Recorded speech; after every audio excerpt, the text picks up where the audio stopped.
Good morning বন্ধুরা, তোমরা সবাই কেমন আছো? কাছে দূরে যে যেখান থেকেই আজকের এই ব্লগটা দেখছো, আশা করি সবাই খুব ভালো আছো। আমিও ভালো আছি, তবে তন্নুর বাবার শরীরটা খুব একটা ভালো না, এই গরমের জন্য ওর পেটটা একটু গন্ডগোল করছে। তো যাই হোক, আজকে বুধবার আর এখন বাজে সকাল 9টা বেজে 35 মিনিট। আর এই এখন থেকে তোমাদের সবাইকে সাথে নিয়ে আজকের ব্লগটা শুরু করলাম।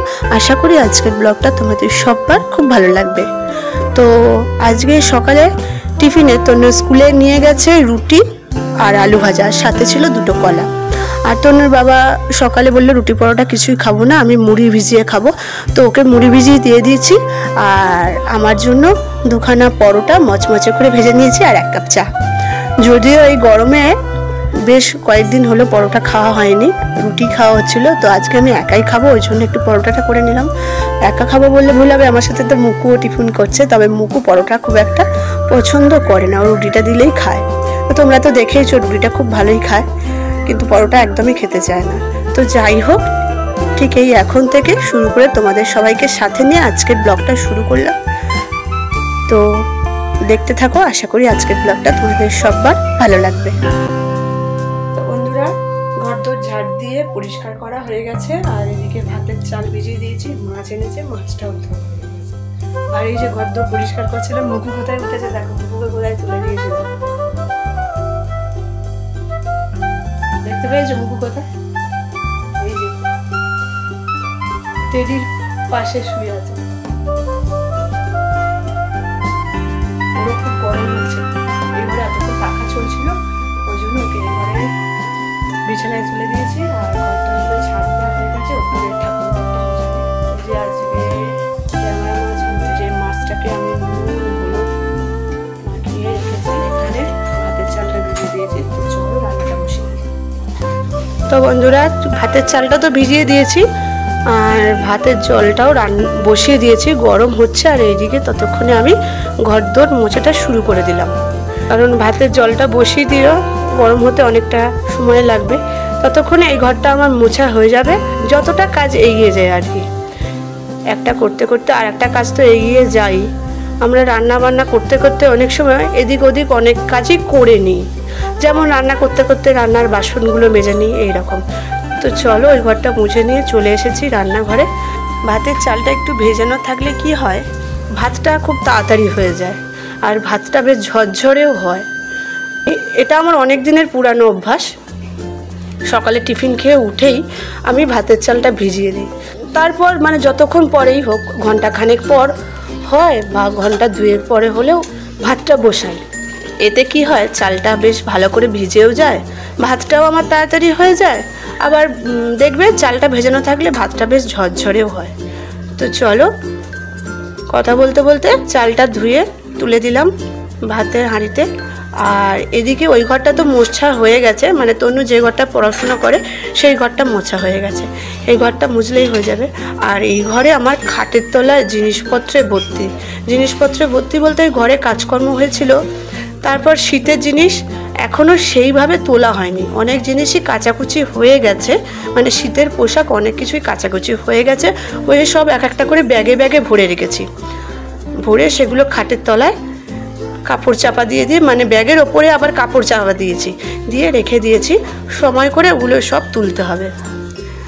তো চলো ঘরদোরগুলো মুছে নিচ্ছি। আর এই গরমের সময় না একটু নেড়ে ছেড়ে ঘরদোর না মুছলেই নয়, কারণ দেখবে গরমকাল পড়লেই কোথা থেকে যত আরশোলা, উচ্ছিকড়ে, পোকা এই সবগুলো বেরোয়।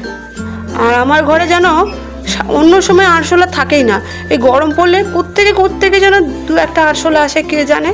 আর তনু আরশোলা মাকড়সার তো খুব ভয় পায়, ছোটোবেলায় তো বাথরুমে আগে ঢোকার আগেই আরশোলা বা মাকড়সা আছে কি না দেখে নিয়ে তারপর ঢুকতো। তো যাই হোক, চলো এই গল্প করতে করতে আস্তে আস্তে ঘরদোরগুলো মোছা হয়ে গেল, আর এদিকে ভাতটাও হয়ে গেছে। এইখানটা মুছে নিয়ে ভাতের হাঁড়িটা উপর দেবো।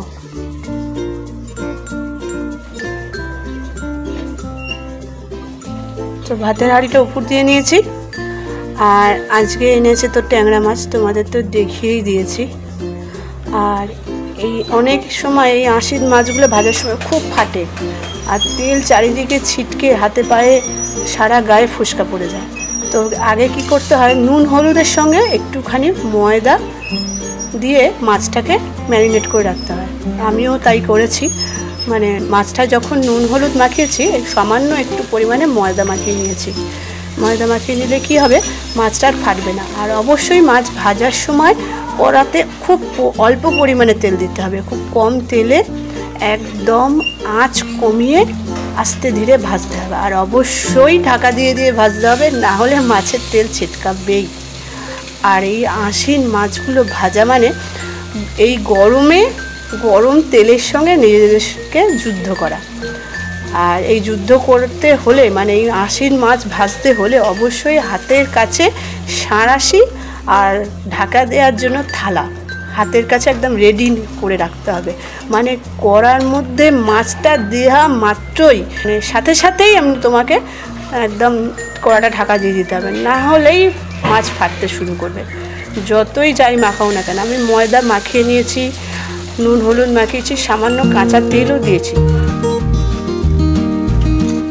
তো চলো আস্তে আস্তে মাছগুলো আগে ভেজে নিই। তো বন্ধুরা, এই যে মাছগুলো সব ভাজা হয়ে গেছে, আর মাছগুলো ঢাকা দিয়ে দিয়ে ভেজেছি, তো একটু কড়া ভাজা হয়েছে। তো যাই হোক, মাছের ঝাল হবে, টেস্ট খারাপ হবে না, ভালোই হবে। আর এই যে এইদিকে মাছের ঝালের জন্য পেঁয়াজটা গ্রেট করে নিয়েছি, টমেটোটা গ্রেট করেছি, রসুন বাটা, আদা বাটা। আর এখানে একটা বড় সাইজ আলু আর একটা একদম ছোট্ট সাইজ আলুকে কেটে নিয়েছি, কেটে ধোয়া হয়ে গেছে। তো চলো এবার মাছের ঝালটা বসিয়ে নিই।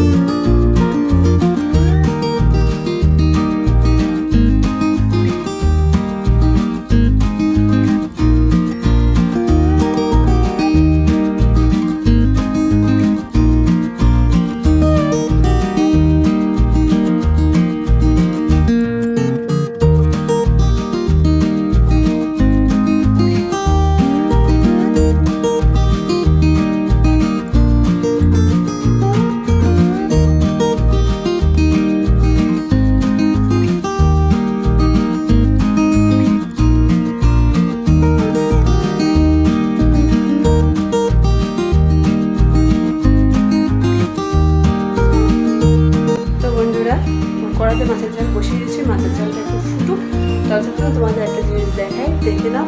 তারপর আসছি, ঝোলটা নামিয়ে রান্নাঘরটা পরিষ্কার করলেই হয়ে যাবে আজকে এবেলার রান্নাঘরের কাজ কমপ্লিট। তো চলো যেটা দেখো বলছে সেটা দেখি। এই যে দেখো,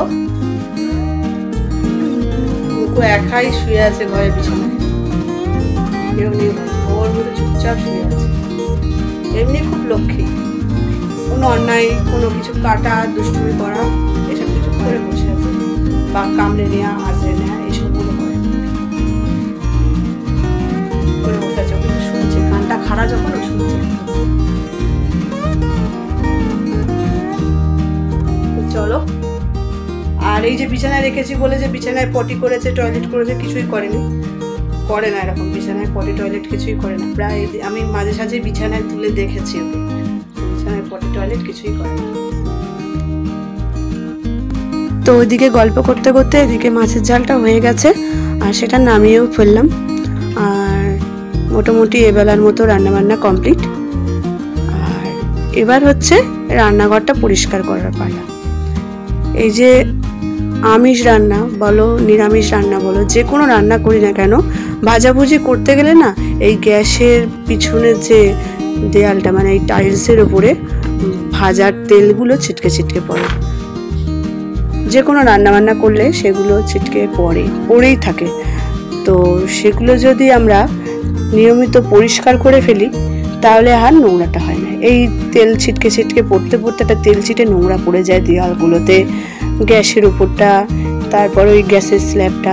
কিন্তু এগুলো যদি আমরা নিয়মিত পরিষ্কার করে ফেলি তাহলে আর নোংরাটা বসে না। কিন্তু নিয়মিত বললেই তো আর নিয়মিত রোজ রোজ হয় না। প্রতিদিন এইভাবে মেজে ঘষে পরিষ্কার করা আমাদের পক্ষে সম্ভব হয়ে ওঠে না। মাঝে সাঝে হয়ে যায় কি একদিন দুদিনের গ্যাপ হয়ে যায়। তবে আমি কি করি, যেদিন যেদিন আমিষ রান্না হয় যতটা পারি চেষ্টা করি এইভাবে পরিষ্কার করা যায়। তো আমি ভিম লিকুইড দিয়ে প্রথমে দেয়ালগুলোর চারিদিকে ভিম লিকুইডটা লাগিয়ে দিয়েছি, দিয়ে তারপরে স্কচ ব্রাইট দিয়ে ভালো করে ঘষে মেজে নিয়েছি। তাতে কি হয়েছে, তেল ছিটছিটে যে আঠা আঠা ভাব ব্যাপার বা তেল ছিটকে যেগুলো পড়েছিল সেগুলো পরিষ্কার হয়ে গেল। আর তারপর একটা গামছার টুকরো আছে আমার, যেটা দিয়ে আমি এগুলো পরিষ্কার করে মোছামুছি করি, ওটাকে ভিজিয়ে আমি মুছে নিচ্ছি। এর সাথে গ্যাসের স্ল্যাবটা, গ্যাসের ওভেনটাও আমি ওই ভিম লিকুইড দিয়ে পরিষ্কার করে নিলাম। আর আমি বাসন মাজার জন্য হলুদ কালার যে ভিমটা আছে, ভিম বারটা, ওইটা দিয়ে বাসনটা মাজি। আর ভিম লিকুইডটা আমি এইসব গ্যাস, ওভেন, তারপরে গ্যাসের স্ল্যাব, টাইলসগুলো পরিষ্কার করার জন্য ওই ভিম লিকুইডটা ব্যবহার করি। তো এদিকে গ্যাসের স্ল্যাব বলো আর গ্যাস ওভেন বলো সব মোটামুটি পরিষ্কার করে ভালো করে মোছা হয়ে গেছে। এবার হচ্ছে বাসনটা মাজার পালা। প্রথমেই আমি ওই গ্যাস ওভেনের যে স্ট্যান্ডগুলো, গ্যাস ওভেনের ওইগুলোকে ভালো করে স্কচ ব্রাইট দিয়ে মেজে নিচ্ছে। আর সাথে রান্নার কিছু বাসন পড়েছিল, তনুর টিফিন বক্স, টুকটাক যেগুলো আর কি আছে ওগুলো একসঙ্গে মেজে ঘষে নিচ্ছি। তো এইগুলো মাজা ঘষা হয়ে গেলে মোটামুটি রান্নাঘরের কাজ কমপ্লিট। তো এইভাবে যদি আমরা দুদিন একদিন ছাড়াই রান্নাঘরটা আমরা পরিষ্কার করে নিই, তাহলে রান্নাঘরটা পরিষ্কার থাকে। আর এই রান্নাঘরটা হলো এমনই জায়গা একটা, আমাদের প্রত্যেকটা গৃহবধূর সারাদিনের বেশিরভাগ সময়টাই এখানে আমাদের কেটে যায়। তো এই জায়গাটা যদি একটু পরিষ্কার পরিচ্ছন্ন থাকে না, দেখবে এখানে কাজকর্ম করতেও আমাদের বেশ ভালো লাগে। এই যে এখানটা আমি পরিষ্কার ঝকঝকে করে মেজে ঘষে নিলাম, রান্নার বাসনগুলো মেজে ঘষে পরিষ্কার করে নিচ্ছি। তারপর সন্ধেবেলা যখন আবার নতুন করে এই রান্নাঘরে কাজ শুরু করব না, তখন বেশ ভালো লাগে। এই পরিষ্কার পরিচ্ছন্ন জায়গায় কাজটা আবার শুরু করতে খুব ভালো লাগে। তো তোমাদের সঙ্গে গল্প করতে করতে এদিকে বাসন মাজাও হয়ে গেল, গ্যাস ওভেনগুলো পরিষ্কারও হয়ে গেল, সঙ্গে সঙ্গে সিঙ্কটাও মেজে ঘষে নিলাম, কলটা মেজে ঘষে নিলাম। দেখো পরিষ্কার চকচক হচ্ছে। তবে আমাদের কলের জলে এতটাই আয়রন, সবসময় এরকম পরিষ্কার থাকে না, কল ব্যবহার করলে আবার জলের দাগ হয়ে যায়। তো দেখো রান্নাঘরটা মেজে ঘষে পরিষ্কার করে নিয়েছি, বাসনগুলো সব মাজা ঘষা হয়ে গেছে। বন্ধুরা আজকের ভিডিওটা এতটুকুই। সেই সকাল থেকে এত বেলা পর্যন্ত আমার ভিডিওটা একটানা দেখার জন্য তোমাদের সবাইকে অনেক অনেক ধন্যবাদ। ভিডিওটা কেমন লাগলো অবশ্যই কমেন্ট করে জানিও। ভালো লাগলে একটা লাইক করে কমেন্ট করে দিও। দেখা হচ্ছে খুব তাড়াতাড়ি আগামী নতুন ব্লগে। ততক্ষণের জন্য সবাইকে শুভ দুপুর জানিয়ে আজকের মতো এখানেই টাটা।